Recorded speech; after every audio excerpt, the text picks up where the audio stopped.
લલિતભાઈ કગથરાએ જે વાત કરી છે એ એટલા માટે કે પરેશભાઈ દાનાણી એક નિર્વેલા જનપ્રતિનિધિ છે, સામાન્ય માણસની સમજ સાથે લોકોને મદદ કરતા હંમેશા બન્યા છે।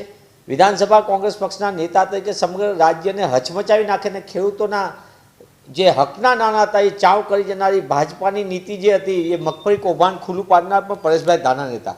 વિધાનસભાની અંદર કે વિધાનસભાની બહાર હંમેશા લડત આપનારા પરેશભાઈ દાનાણી અમરેલીમાં પણ જ્યારે યુવાન વયે પહેલી ચૂંટણી લઈ રહ્યા ત્યારે પરેશભાઈએ યા ભાજપના નેતા સામે જાયન્ટ કિલર તરીકે સાબિત થઈને વિજય મેળવ્યો હતો। પરેશભાઈની માટે સ્થાનિક સંગઠને પણ રજૂઆત કરી છે કે પરેશભાઈ આપ રાજકોટથી ચૂંટણી લડો, એમને આમંત્રણ આપ્યું છે। પક્ષના વરિષ્ઠ આગેવાનો પણ ઈચ્છી રહ્યા છે કે પરેશભાઈ દાનાણી ચૂંટણી લડે। પરેશભાઈનું કહેવું એવું હતું કે હું અમરેલી સહિત બધી બેઠક ઉપર પ્રચારમાં વધુ પાર્ટીમાં યોગદાન આપું, પણ પક્ષ જો મને નેતૃત્વ દબાણ કરશે તો હું ચૂંટણી ચોક્કસ લડીશ। એમની વાત બહુ સ્પષ્ટ હતી, આપના માધ્યમથી અને બીજા માધ્યમથી પણ કીધું હતું। પણ પરેશભાઈ જે રીતે અત્યારે બધી બેઠક ઉપર, ચાહે સુરતમાં બેઠકમાં હોય પ્રચાર કરવાનો કે પછી અમરેલીની અંદર તાલુકા કક્ષાએ એક જગ્યાએ પ્રચાર કરવાનો હોય, ત્યારે ભાજપાના નેતાને હું સાંભળતો હતો। એમનું નેતૃત્વ બહુ જોરદાર છે, બધું સારું, પણ એક મગનું નામ મરી નથી પાડતો કે 26 બેઠક મેળવનાર ભાજપા એ ગુજરાત અને ગુજરાતીઓને શું આપ્યું? બેરોજગારીમાંથી મુક્તિ આપી, દર વર્ષે 2 કરોડ રોજગારની વાત કરનાર ભાજપાએ ગુજરાતના યુવાનને શું આપ્યું? દેશના યુવાનને શું આપ્યું? મોંઘવારીમાંથી મુક્તિને બદલે જે કોંગ્રેસના શાસનમાં 414 રૂપિયાનો ગેસનું સિલિન્ડર હતો એ 1100 રૂપિયામાં ભટકાવી દેવાનું, મોંઘવારીનો માર આપવાનું પાપ કોઈ કર્યું તો ભાજપે કર્યું, એનો કોઈ જવાબ નથી। રૂપિયાનું અવમૂલ્યન થઈ ગયું, અડવાણીજીની ઉંમરને રૂપિયો પાર કરી ગયો, એની કોઈ વાત કરવી નથી। લોકોની ધંધા રોજગાર પડી ભાંગ્યા, એની કોઈ વાત નથી કરવી। સૌરાષ્ટ્રના ઓળખસમા ઉદ્યોગ અને ગુજરાતના ઓળખસમા ઉદ્યોગોમાંથી 50% ઉદ્યોગોને તાળા લાગી ગયા, નાના વેપારી બરબાદ થઈ ગયા, એની કોઈ વાત નથી કરી। દર મહિને એક પરિવાર આર્થિક રીતે બેહાલ થાય છે, એની વાત નથી કરવી।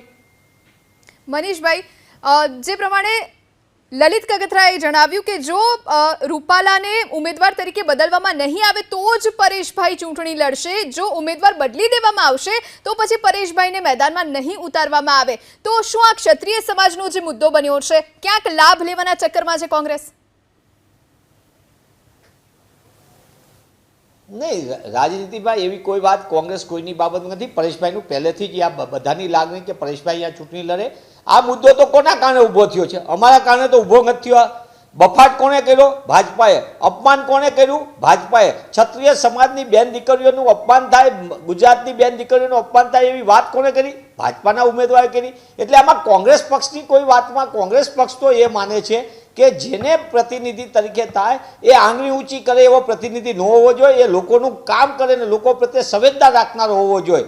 એટલા માટે કે જે પરિસ્થિતિ થાય છે તમામ પરિસ્થિતિના પાસાનું કોંગ્રેસ પક્ષ અભ્યાસ કર્યું છે, મંથન કર્યું છે, અને હું નિશ્ચિતપણે એબીપી અસ્મિતાના માધ્યમથી કહું છું કે કોંગ્રેસ ગુજરાતમાં મજબૂતીથી એટલા માટે લડશે કે ગુજરાતની જનતાને ન્યાય અપાવવાનો છે। ગુજરાતની લોકોને, શ્રમિકોને ન્યાય મળે, યુવાને રોજગારનો ન્યાય મળે, મહિલાઓને સુરક્ષાનો ન્યાય મળે, અને ખેડૂતોને, ખેતીને હિન્દુસ્તાન બચે એના માટે ખેડૂતોને ન્યાય મળે એની વાત સાથે અને તમામ વર્ગની હિસ્સેદારી રહે આ વાત સાથે કોંગ્રેસ પક્ષ આગળ વધી રહ્યું છે। ત્યારે મને પૂર્ણ વિશ્વાસ છે કે જે ભાજપાએ માત્ર અમીરો અને માલેતુજાર માટે કામ કર્યું, ત્યારે ગરીબ સામાન્ય મધ્યમ વર્ગના ન્યાય માટેનું કામ કરવા ભારતીય રાષ્ટ્રીય કોંગ્રેસનો એક ઉમેદવાર જ્યાં જેને ઉમેદવાર બનાવે તમામ મજબૂતીથી લડશે અને નિશ્ચિતપણે લોકોની વચ્ચે જઈને લોકોના આશીર્વાદ માગશે। અંતે તો આ લોકતંત્રનું પર્વ છે, લોકોના આશીર્વાદથી ગુજરાતને મજબૂત પ્રતિનિધિત્વ મળે। આપણે જોયું છે કે ભાજપાને 26 આપી પણ 50% કરતાં વધુ ગ્રાન્ટ વાપરવામાં આવી, કોને અન્યાય થયો?